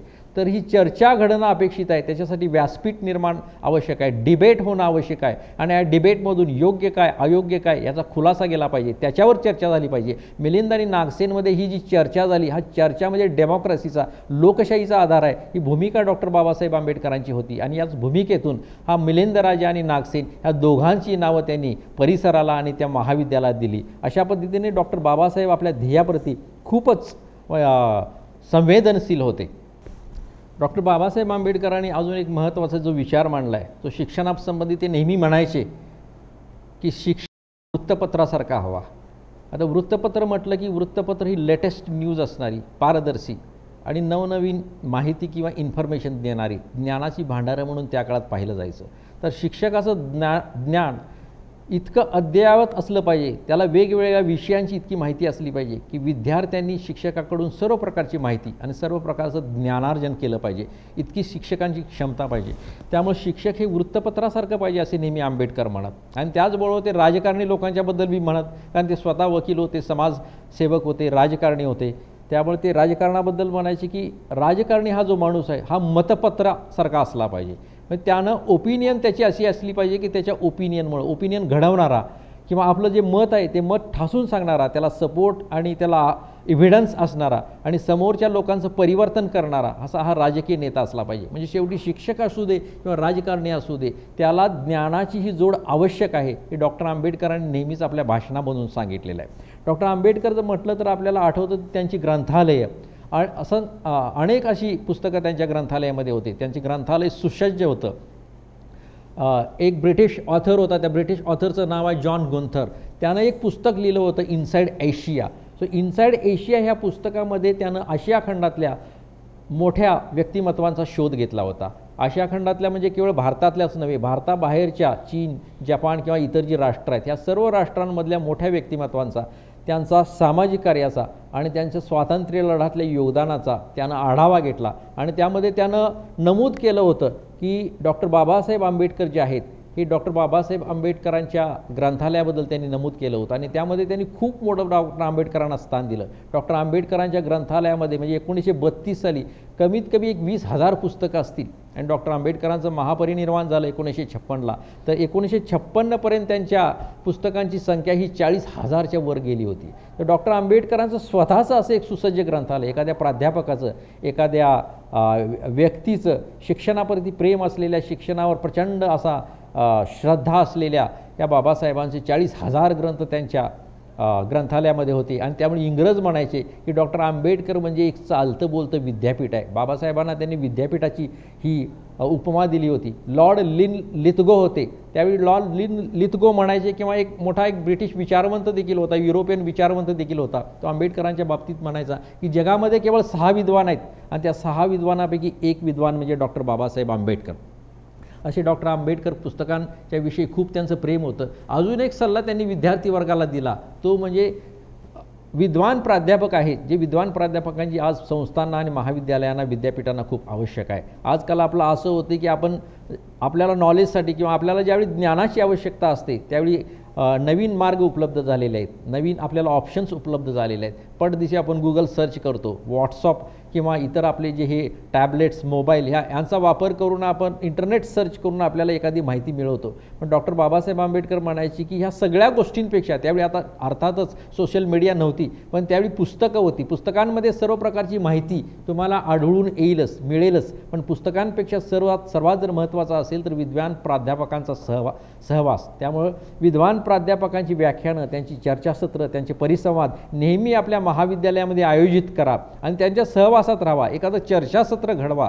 दर आठवड्याला तुम्ही एखाद्या महत्त्वाच्या आणि कठीण विषयावर एक चर्चासत्र, परिसंवाद आयोजित करा. त्याच्यामध्ये तुम्ही सहभागी व्हा. तुम्ही स्वतः भाषणं करा. भाषणाची गोडी तुम्हाला विद्यार्थी दशेपासूनच लागली पाहिजेत आणि त्यासाठी ह्या प्राध्यापकांचा तुम्हाला सहवास लाभला पाहिजे. पुस्तकं तुम्ही वाचालच, इतर वेळी, पण त्याच्याबरोबर हे खूप महत्त्वाचं आहे. म्हणजे मौखिक ज्ञान जे आहे हे मौखिक ज्ञान हे लिखित ज्ञानापेक्षा खूप महत्त्वाचं आहे. हा एक संदेश डॉक्टर बाबासाहेब आंबेडकरांनी आपल्या विद्यार्थ्यांना आणि शिक्षण संस्थांना नेहमीच त्यांनी दिलेला आहे. आणि त्याच हेतूनं त्यांनी आपल्या महाविद्यालयामध्ये वेगवेगळ्या पद्धतीच्या व्याख्यानमाला आयोजित केल्या. लोकशाही वृद्धिंगत करण्यासाठी त्यांनी किंवा MPSC आणि UPSC असल्या स्पर्धा परीक्षेसाठी विद्यार्थी उत्तीर्ण व्हावेत त्यांच्यासाठी नेहमी वेगवेगळ्या व्याख्यातांची व्याख्यान आयोजित करावीत या हेतूनं त्यांनी एक सिद्धार्थ महाविद्यालयामध्ये पार्लमेंटचा देखील उपक्रम आयोजित केला होता. आणि त्या पार्लमेंटच्या उपक्रमातून वेगवेगळ्या विषयावरचे प्राध्यापक आणि विद्वान यांची ती भाषणं ते आयोजित करण्यासाठी तिथल्या प्राचार्यांना किंवा तिथल्या संस्थाचालकांना नेहमीच ते सांगत असत. बाबासाहेबांना असं वाटत होतं की बाबा ही जी विद्यापीठ आहेत किंवा ही जी महाविद्यालय आहेत त्यावेळी म्हणजे आता खरं जर पाहिलं तर आता नव्या शैक्षणिक धोरणामध्ये 4 वर्षाचा पदवी अभ्यासक्रम हा त्यांनी सुचवलेला आहे. आतापर्यंत 3 वर्षाचा पदवी अभ्यासक्रम होता, पण हा जो 4 वर्षाचा पदवी अभ्यासक्रम आहे तो डॉक्टर आंबेडकरांनी त्याचवेळी सुचवलेला होता. पदवी अभ्यासक्रम हा 4 वर्षाचा असावा. कारण का 4 वर्षाचा असावा ते म्हणत असत की पदवी केल्यानंतर, पदवी पूर्ण झाल्यानंतर विद्यार्थ्यांना जेवढं हवं की जेवढं असायला हवं तेवढं त्यांना ज्ञानप्राप्ती होत नाही. आत्ताचा विद्यार्थी हा फक्त परीक्षेपुरता अभ्यास करतो आणि परीक्षा पास झाल्यानंतर तो पुस्तकांकडं किंवा अभ्यासाकडं ढुंकूनही बघत नाही. हे त्यावेळी मांडलेले डॉक्टर बाबासाहेब आंबेडकरांनी विचार आहेत. त्यामुळे त्यांना केवळ अभ्यासाबरोबर, अभ्यासामध्ये हे विषय तर असावेच, पण 4 वर्षाचा जो अभ्यासक्रम आहे ह्या अभ्यासक्रमामध्ये त्यांनी वेगवेगळ्या विचारवंतांचा, वेगवेगळ्या तत्त्वज्ञानांचा त्यांनी स्वतः मेन्शन केलेला आहे की बाबा निश्चय वाचा, स्पिनोजा वाचा, हेगेल वाचा, प्लेटो वाचा, ॲरिस्टॉटल वाचा. आणि विद्यार्थ्यांना ह्या सर्व विचारवंतांची किंवा तत्त्वज्ञानांची नावं देखील माहीत नाहीत, याच्याबद्दल त्यांनी खंत व्यक्त केली. ह्या सगळ्या विचारवंतांचा तुलनात्मक अभ्यास करा आणि एखाद्या विषयावर आपलं मत मांडा. त्यासाठी वक्तृत्व कला सुधारा आणि वक्तृत्व कला सुधारण्यासाठी देखील त्यांनी असंख्य भाषणं दिलीत. आज शिक्षण हा विषय मी मुद्दाम घेतलेला आहे कारण डॉक्टर बाबासाहेब आंबेडकर यांचा जन्मदिवस किंवा डॉक्टर बाबासाहेब आंबेडकरांची जयंती ही आपण विद्यार्थी दिन म्हणून साजरा करतो. डॉक्टर बाबासाहेब आंबेडकर आजन्म विद्यार्थी होते. ते नेहमी म्हणायचे की मला आजन्म विद्यार्थी राहू द्या, मला राजकीय सामाजिक चळवळी लढायचे आहेत, पण त्याच्याबरोबर त्याच्यापेक्षाही जर मला महत्त्वाचं आणि मला कशामध्ये जर उत्साह किंवा इंटरेस्ट असेल तर तो ह्या अभ्यासामध्ये आहे. त्यामुळे नेहमी ते वाचत राहिले. ते म्हणायचे की इंग्लंडमधला जो अभ्यासक्रम आहे तो मी कमी वेळामध्ये पूर्ण केला. त्यामध्ये माझ्यासमोर देखील असे विद्यार्थी असायचे की जे करमणुकी आणि मनोरंजनामध्ये इंग्लंड आणि अमेरिकेमध्ये गुंतलेले होते. पण एका रात्री मला जाग आली आणि मी पहाटे उठलो. ज्या कारणासाठी मी इथं आलेलो आहे ते कारण सोडून मी जर असा मनोरंजनामध्ये वेळ घालवला तर कदाचित मी माझं जे ध्येय आहे, माझ्या आईवडिलांचं ध्येय आहे, माझ्या समाजासाठी जे मला काय करायचं आहे, माझ्या राष्ट्रासाठी जे मला काही करायचं आहे ते पूर्ण करू शकणार नाही. त्यामुळे मला हे शिक्षण पूर्णच करावं लागेल. आणि तिथून पुढं ते अभ्यासाला लागले. तर इंग्लंडमध्ये असताना ते म्हणतात की मी 24 पैकी 21 तास अभ्यास करायचो. म्हणजे केवळ अशक्य आहे. आज देखील आपण 18 तास अभ्यासक्रम वेगवेगळ्या संस्था राबवत असतात, पण कमीत कमी 18 तास हा अभ्यास केलाच पाहिजे. आणि तिथून पुढं डॉक्टर बाबासाहेब आंबेडकर असंही म्हणतात की इथून पुढं मी आज 40 वर्षाच्या वर माझं वय झालेलं आहे तरी देखील मी 18 तास अभ्यास करतो, 18 तास त्या खुर्चीवर बसून असतो आणि मला अजिबात झोप येत नाही, मला पेंग येत नाही आणि त्याच्यासाठी मला इतर कोणत्या व्यसनांची मला आवश्यकता नाही. ते त्यांनी स्वतः सांगितलेलं आहे की आजचा विद्यार्थी थोडा जरी अभ्यास केला, अर्धा तास अभ्यास केला, तासभर अभ्यास केला तर त्यांनी बोललेलंच आहे असं की त्याला तपकी किंवा सिगरेट पिण्याची आवश्यकता भासते. अशा कुठल्याही व्यसनाची मला आवश्यकता नाही, तरी देखील मी 18, 19 किंवा 20 तास अभ्यास 40-45व्या वर्षी करू शकतो असं डॉक्टर आंबेडकर म्हणतात. आणि हेच ध्येय तुम्ही तुमच्या आयुष्यामध्ये राबवलं पाहिजे तरच तुम्हाला यश आहे. नुसतं शिकून किंवा डिग्र्या घेऊन त्याचा काही उपयोग नाही. त्यामुळे डॉक्टर आंबेडकर म्हणतात हे सगळे अभ्यासक्रमामध्ये असलं पाहिजे. नसलं तरी तुम्ही ते वाचा, अवांतर वाचन करा, वेगवेगळ्या तत्त्वज्ञानांना वाचा, त्यांचे विचार वाचा आणि त्या विचारातून स्वतःची मतं बनवा. स्वतःची मतं बनवत असताना सुरुवातीला तुम्हाला थोडंसं म्हणजे कठीण वाटेल कारण वक्तृत्व ही कला आहे. शेवटी कोणीही उपजत ती कला घेऊन येत नाही. आपल्याला श्रमानच आणि परिश्रमानच एखाद्या कलेवर कलेमध्ये आपल्याला प्रावीण्य मिळवता येतं. त्यामुळे त्यांनी जी उदाहरणं दिलेली आहेत बऱ्याच वक्त्यांची, त्यामध्ये सर्वात महत्त्वाचं उदाहरण ते द्यायचे की सर फिरोजशाह मेहता. सर्वांना माहीतच असेल की सर फिरोजशाह मेहता हे मुंबईमधले एक आघाडीचे वक्ते होते. तर त्यांनी आपले वक्तृत्व सुधारावं, भाषेवर आपल्या प्रभुत्व निर्माण व्हावं यासाठी आपल्या रूममध्ये चारी बाजूनं कसे आरसे ते बसवलेले होते आणि त्या आरशामध्ये आपले आविर्भाव, आपला वेशभूषा किंवा आपल्या म्हणजे मिशा ह्या सर्वांचं ते म्हणजे अवलोकन करत आणि त्यानुसार आपलं वक्तृत्व हे कसं प्रभावी झालं पाहिजे. समाजामध्ये गेल्यानंतर किंवा एखाद्या मोठ्या ठिकाणी गेल्यानंतर आपलं वक्तृत्व हे चांगलं झालं पाहिजे आणि त्यातून एक चांगला मेसेज समाजापर्यंत गेला पाहिजे, यासाठी ते कसं झटत, हा फिरोजशाह मेहतांचं ते उदाहरण देत. त्याचबरोबर ते विन्स्टन चर्चिल यांचंही उदाहरण द्यायचे. विन्स्टन चर्चिल इंग्लंडच्या पार्लमेंटमध्ये गेल्यानंतर त्यांचं भाषण प्रभावी व्हावं यासाठी ते आपल्या कॉलरच्या स्टिकवर नेहमीच असे वाक्प्रचार लिहून घ्यायचे आणि त्या सेलक्या वाक्प्रचारांचा उपयोग ते आपल्या भाषणामध्ये करायचे आणि त्यामुळं चर्चिल यांचं भाषण रंगायचं. आणि अशी अनेक भाषणं चर्चिलांनी केलीच आणि बऱ्याच वेळा त्यांनी पार्लमेंटला मंत्रमुग्ध केलं होतं.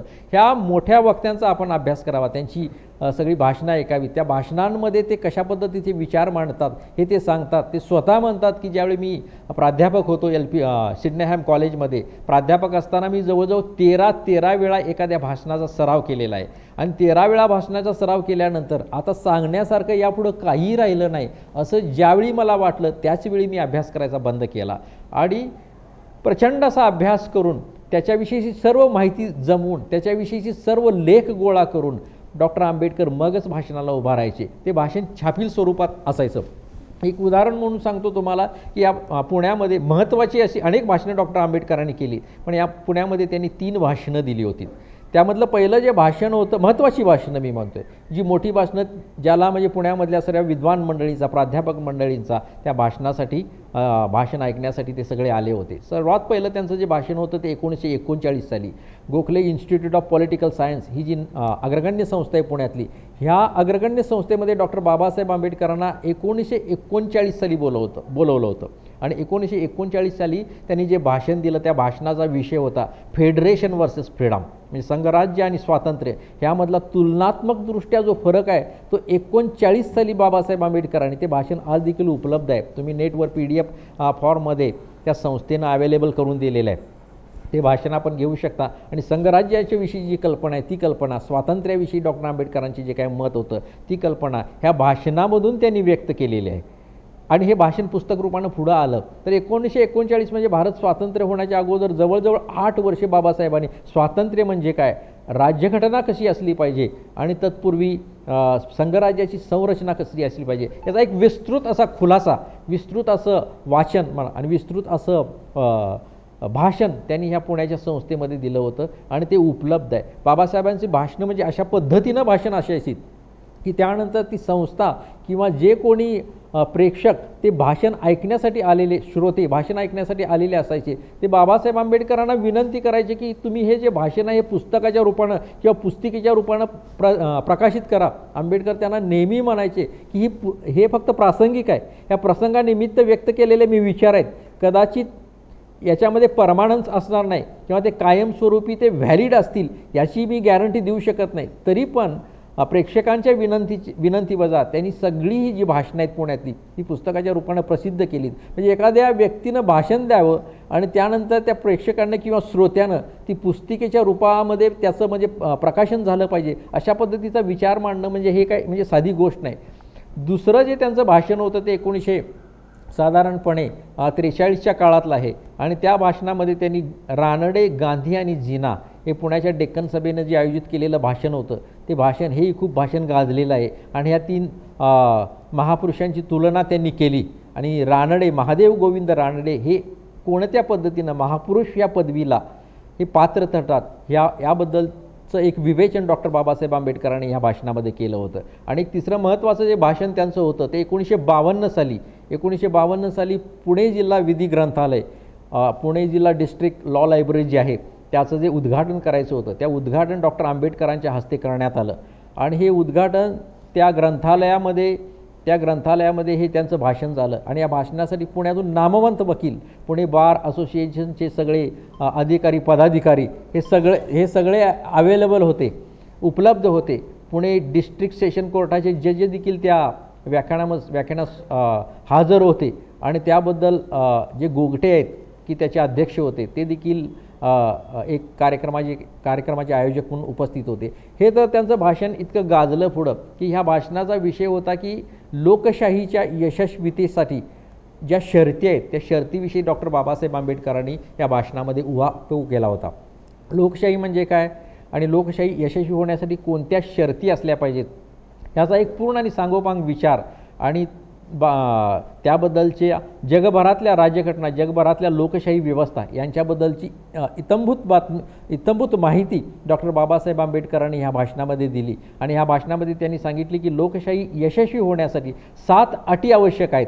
आणि त्यातल्या महत्त्वाची अट त्यांनी एक जी सांगितली होती ती कॉन्स्टिट्युशनल मोरॅलिटी, घटनात्मक नीतिमत्ता. जोपर्यंत आपला देश घटनात्मक नीतिमत्ता पाळणार नाही, आपण सर्व नागरिक म्हणून या देशाची जी घटनात्मक नीतिमत्ता आहे, घटनात्मक नीतिमत्ता म्हणजे लोकशाहीचे पूर्वापार आलेले संकेत, हे जोपर्यंत आपण पाळणार नाही तोपर्यंत या देशातली लोकशाही यशस्वी होणार नाही, असं ठामपणे प्रतिपादन डॉक्टर बाबासाहेब आंबेडकरांनी त्या भाषणात केलं होतं. आजची परिस्थिती जर आपण पाहिली, आजकाल जे चाललं आहे, आजकाल राजकारणामध्ये जे काही चाललेलं आहे, मी त्याच्याबद्दल फारसं बोलणार नाही, पण आज ह्या सर्व गोष्टीचा विचार केला तर डॉक्टर बाबासाहेबांचे विचार 70-80 वर्षापूर्वी त्यांनी हे जे विविध परिसंवादातून, चर्चेतून, भाषणातून व्यक्त केले, हे किती समर्थक होते आणि आजच्या घडीलाही ते तितकेच लागू पडतात हे आपल्याला पडतं. त्याच्यामध्ये त्यांनी 2 उदाहरणं दिली होती. त्या उदाहरणाबद्दल मी काय आता बोलणार नाही, पण लोकशाही यशस्वी होण्यासाठी सर्वात महत्त्वाचं उदाहरण म्हणजे त्यांनी इंग्लंडमधली काही उदाहरणं दिली होती. प्राध्यापक हेरॉल्ड लास्की यांचं उदाहरण दिलं होतं. त्याचबरोबर लोकशाही टिकवण्यासाठी तिथल्या विरोधी पक्षांनी कशा पद्धतीनं सत्ताधारी पक्षाला चांगल्या मुद्द्यांवर मदत केली होती याविषयी ते बोलले होते. अशा पद्धतीचा सर्व जगातल्या लोकशाही प्रणालींचा, लोकशाही राष्ट्रांचा अभ्यास करून जे काही चांगलं होतं त्या सर्व चांगल्या गोष्टींचा उहापोह ते आपल्या भाषणामध्ये करत असत. तर ही ती 3 भाषणं जी पुण्यामध्ये झालीत, ही 3 भाषणं पुस्तिकेच्या रूपानं उपलब्ध आहेत. आणि ह्या 3ही भाषणातून डॉक्टर बाबासाहेब आंबेडकरांनी आजच्या घडीला लागू होणारे देखील विचार व्यक्त केलेले आहेत. हे या निमित्तानं मला इथं सांगावंसं वाटतं. अजून एक बाबासाहेबांच्याबद्दल अजून एक मला जे म्हणजे जे बराच बाबासाहेबांचे अनेक पैलू आहेत हे आपणास माहीतच आहे. पण सर्वात महत्त्वाचा पैलू म्हणजे भारतीय राज्यघटनेचे शिल्पकार म्हणून ते आपल्याला परिचित आहेत. ह्यामध्ये त्यांनी 1-2 महत्त्वाच्या सूचना किंवा सजेशन्स किंवा त्याच्यामध्ये आर्टिकल्स त्यांनी निर्माण केली होती किंवा त्याच्यामध्ये आर्टिकल्स त्यांनी निर्माण केली होती असं आपण म्हणू. आणि त्या आर्टिकलच्या द्वारा त्यांनी काही इन्स्टिट्यूशन्सला ॲटॉनॉमस किंवा स्वायत्तता प्रदान केली होती. सर्वात महत्त्वाची जी स्वायत्तता त्यांनी दिली होती ती ज्युडिशरी आणि इलेक्शन कमिशनच्या बाबतीत. तर ज्युडिशरी म्हणजे न्यायव्यवस्था आणि इलेक्शन कमिशन म्हणजे इलेक्शन कमिशन. तर हे इलेक्शन कमिशन आणि ज्युडिशरी हे कशा पद्धतीचं असलं पाहिजे हे त्यांच्याच शब्दात मी सांगतो, कारण त्याचे शब्द हे महत्त्वाचे आहेत.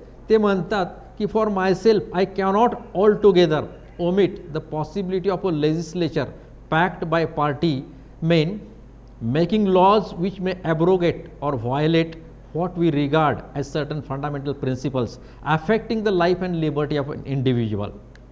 At the same time, I do not see how 5 or 6 gentlemen sitting in the federal or the Supreme Court examining laws made by the legislature by dint of their own individual conscience or their bias be trusted to determine which law is good and which law is bad. तर स्वायत्त institution किंवा स्वायत्त संस्थेबद्दल त्यांनी मतं मांडलेली आहेत. Election commission एक ॲटॉनॉमस किंवा स्वायत्त संस्था असावी याच्याबद्दल त्यांनी मत मांडलेलं आहे.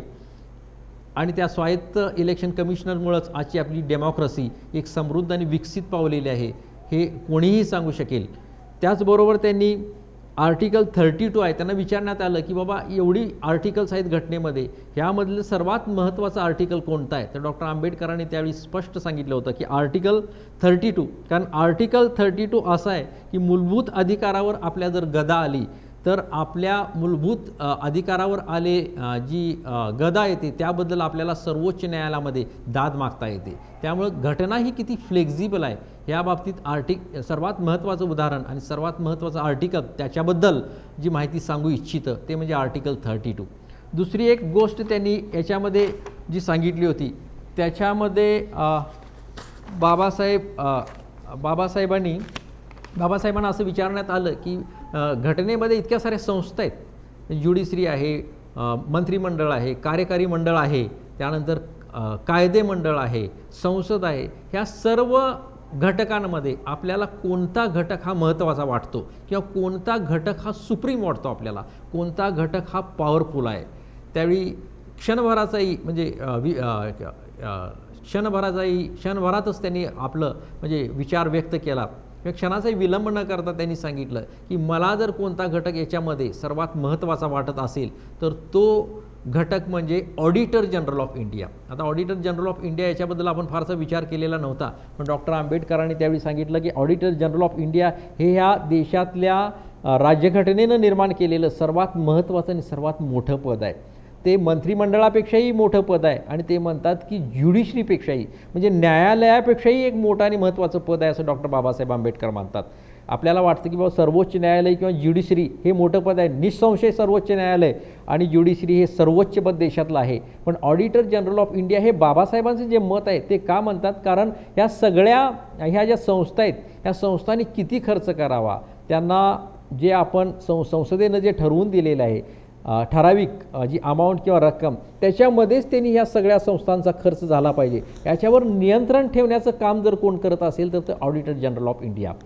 म्हणजे एखादं उद्या मंत्रिमंडळ असेल, मंत्री असेल आणि त्या मंत्र्यानं जो ठरवून दिलेला खर्च आहे त्या खर्चापेक्षा जर जास्त खर्च केला तर त्याच्या विरुद्ध आपल्याला दाद मागता येते, त्याच्या विरुद्ध आपल्याला कारवाई करता येते. हे जे महत्त्वाचं आहे, हे जे महत्त्वाचं जे कार्य आहे हे कार्य फक्त ऑडिटर जनरल ऑफ इंडिया हेच करू शकतं. त्याला आपण controller and auditor general of India आजकाल म्हणतो आणि मला वाटतं आजकाल त्याच्या अंडर बऱ्याच म्हणजे आजकाल खऱ्या अर्थानं आपण त्याचा म्हणजे वापर करायला सुरुवात केलेली आहे असं म्हटलं तर वावगं ठरू नये. कारण एखाद्या मंत्रिमंडळानं, एखाद्या सरकारनं, राज्य सरकारनं, मंत्र्यांनी काही भ्रष्टाचार केला आहे का, किंवा पैसे दिलेले जे मंजूर केलेले जे पैसे होते, निधी होता, तो कोणत्या आणि कोणत्या गोष्टीवर आणि किती निधी त्यांनी खर्च केला ह्याचं विवरण मागण्याचा अधिकार आणि असणाऱ्या संस्था आजकाल आपल्याला पाहायला मिळतात. तर डॉक्टर आंबेडकरांनी हे जे विचार होते की स्वायत्त इलेक्शन कमिशन असावं, त्याच्यानंतर तुमचं स्वायत्त ही न्यायव्यवस्था, ॲटोनॉमस न्यायव्यवस्था, इंडिपेंडंट न्यायव्यवस्था असावी आणि त्याचबरोबर इंडिपेंडंट हा ऑडिटर जनरल ऑफ इंडिया ही जी पदं आहेत ही राज्यघटनेनं निर्माण केलेली सर्वात मोठी पद आहेत आणि याच्यामुळेच भारतीय लोकशाहीला एक जिवंतपणा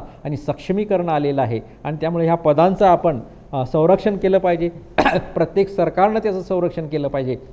हे डॉक्टर बाबासाहेबांचा विचार आणि डॉक्टर बाबासाहेबांचं मत आपण जर पाळलं तर भारतीय लोकशाही अजून समृद्ध होईल आणि अजून विकास पावेल, यात बिलकुल शंका वाटायला कारण नाही. डॉक्टर बाबासाहेब आंबेडकरांनी आपल्या आयुष्यात अजून एक दुसरा महत्त्वाचा विचार मांडला, तो म्हणजे जेंडर इक्वॅलिटीचा. जेंडर इक्वॅलिटी म्हणजे स्त्री पुरुष समानता. मी मगाशी म्हणालो त्या पद्धतीने बाबासाहेबांचं राज्यघटनेतलं योगदान माहीत आहे आपल्याला, बाबासाहेबांचं शैक्षणिक क्षेत्रातलं योगदान माहीत आहे, एक घटनाकार आणि विधितज्ञ म्हणून बाबासाहेब माहीत आहेत, किंवा एक मंत्री म्हणून 1942 ते 1946 या काळामध्ये त्यांनी ऊर्जा खातं, पाटबंधारे खातं, विमान वाहतूक खातं अशा वेगवेगळ्या क्षेत्रात केलेलं कार्य आपल्याला माहीत आहे. कामगार मंत्री म्हणून त्यांनी लेबर लॉज जे निर्माण केले त्या काळामध्ये आणि कामगारांसाठी त्यांनी निर्माण केलेले कायदे याबद्दल बऱ्याच वेळा बोललं जातं. पण त्याचबरोबर बाबासाहेबांचा अजून एक महत्त्वाचा पैलू आहे, म्हणजे त्यांनी स्त्री आणि पुरुष समानतेसाठी आपल्या आयुष्यभर झगडा दिला. आपल्या चळवळीमध्ये केवळ पुरुषांनाच त्यांनी समाविष्ट करून घेतलं असं नाही, तर आपल्या चळवळीमध्ये पुरुषांच्या बरोबरीनं स्त्रिया देखील आल्या पाहिजेत यासाठी ते झटले. आणि बाबासाहेबांच्या सुरुवातीच्या काळात 2-4 येणाऱ्या स्त्रिया एक थोड्याशा कालावधीनंतर 10 वर्षानंतर बाबासाहेबांच्या आंदोलनामध्ये 10,000 किंवा 20,000च्या संख्येनं उपस्थित राहू शकल्या. हे डॉक्टर बाबासाहेब आंबेडकरांच्या स्त्री पुरुष समानता आणि स्त्रियांच्या प्रगतीसाठी बाबा झटणारे जे डॉक्टर आंबेडकर होते त्याची प्रतीची आपल्याला देते. डॉक्टर आंबेडकर असं नेहमीच म्हणायचे की progress of any country can be measured by the progress of woman only. म्हणजे स्त्रियांची, एखाद्या समाजाची, एखाद्या राष्ट्राची जर प्रगतीचं मोजमाप जर आपल्याला करावायचं असेल तर त्या समाजामध्ये किंवा त्या राष्ट्रामध्ये स्त्रियांची प्रगती किती आहे याचा अगोदर मोजमाप करा आणि त्या स्त्रियांच्या प्रगतीवरून त्या राष्ट्राचं मोजमाप आपल्याला करता येईल. आज तुम्ही बघा, आज जवळजवळ भारत स्त्रियांच्या बाबतीत स्त्रियांवर अनेक अत्याचार क्रूरपणे ह्या देशामध्ये केले जातात, जगामध्ये सगळीकडेच केले जातात, पण स्त्रियांच्यावरचे अत्याचार आजही कमी झालेले नाहीत.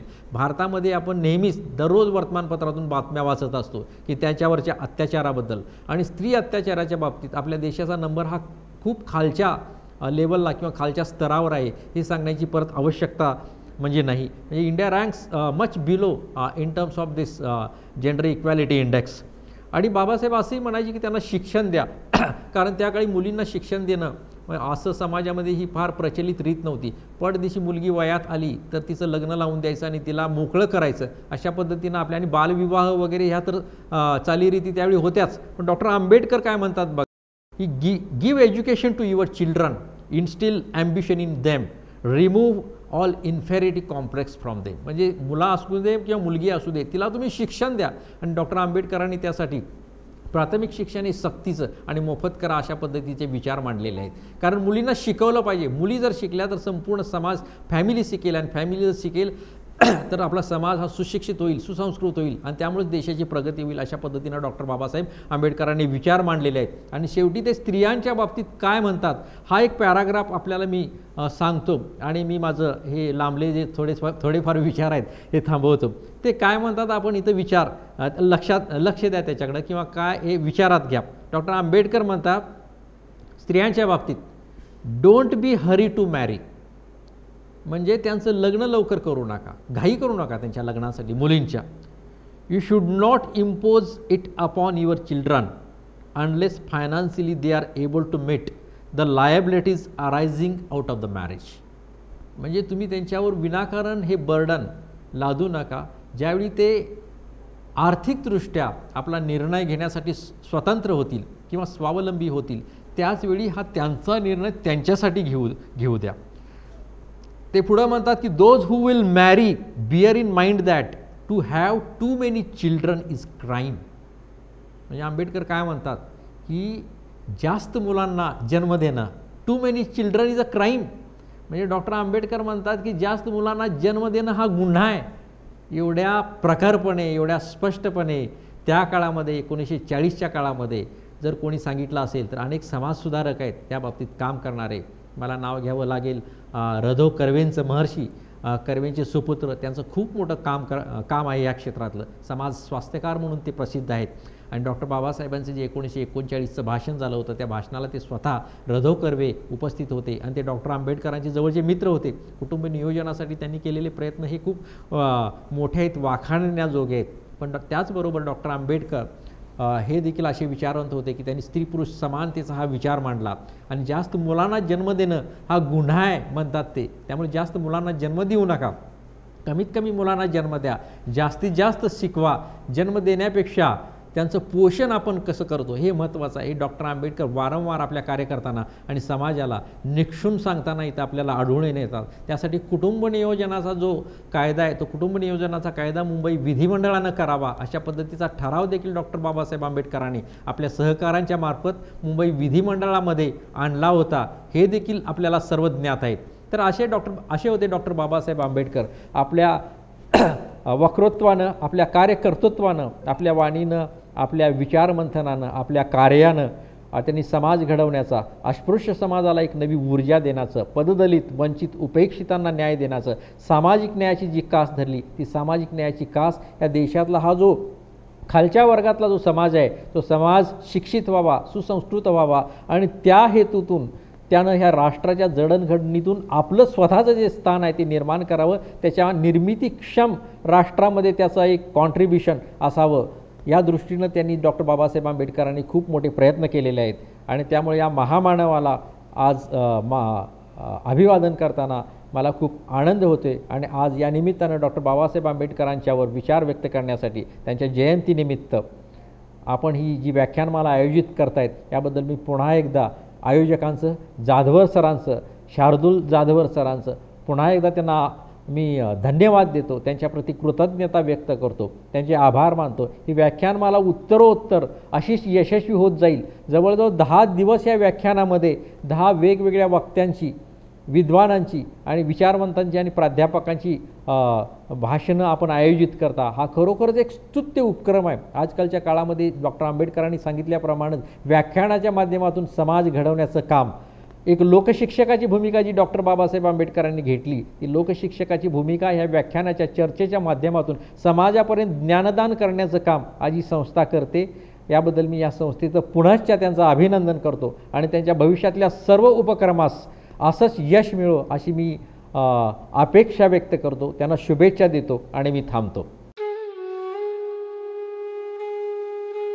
प्राचार्य डॉक्टर सुधाकरराव जाधवर सर, अध्यक्ष जाधवर फाउंडेशन.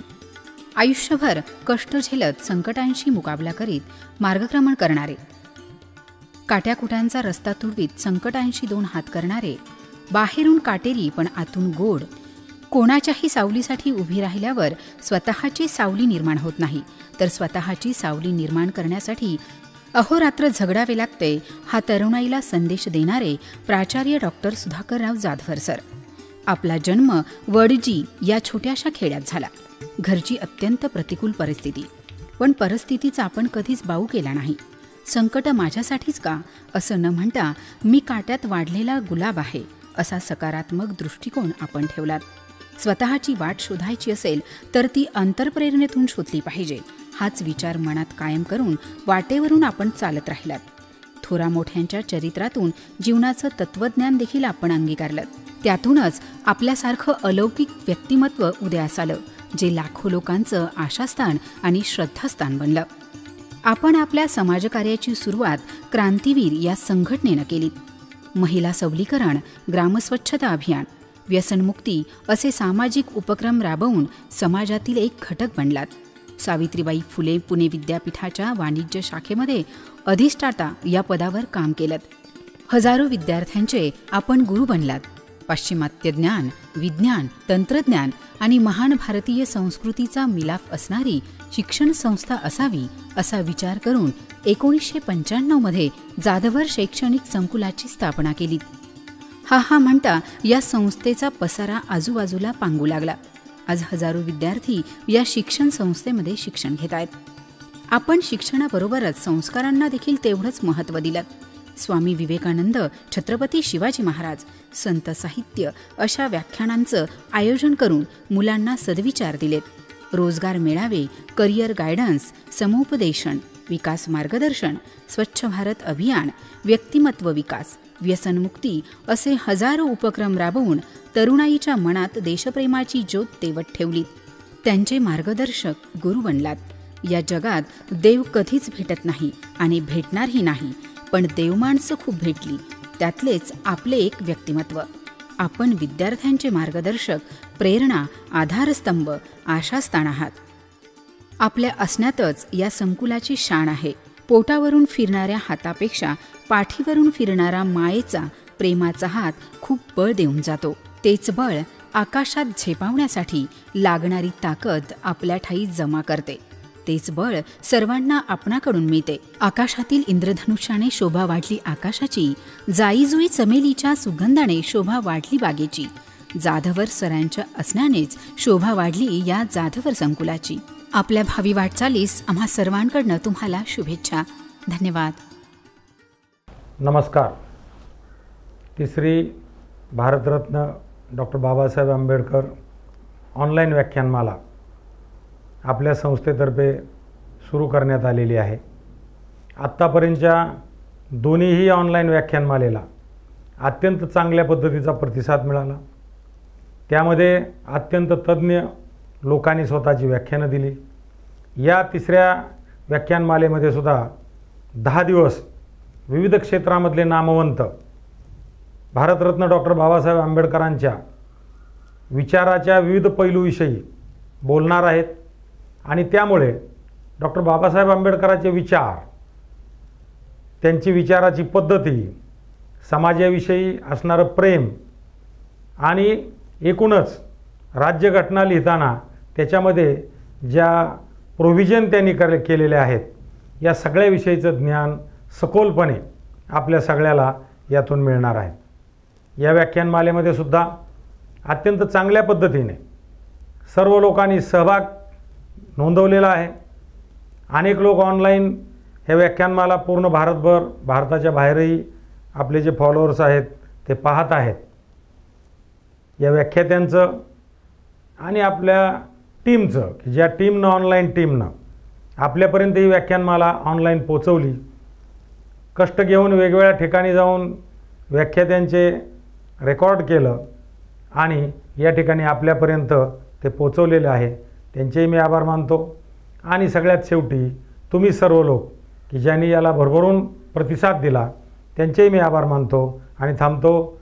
जय हिंद, जय महाराष्ट्र, जय भीम. धन्यवाद.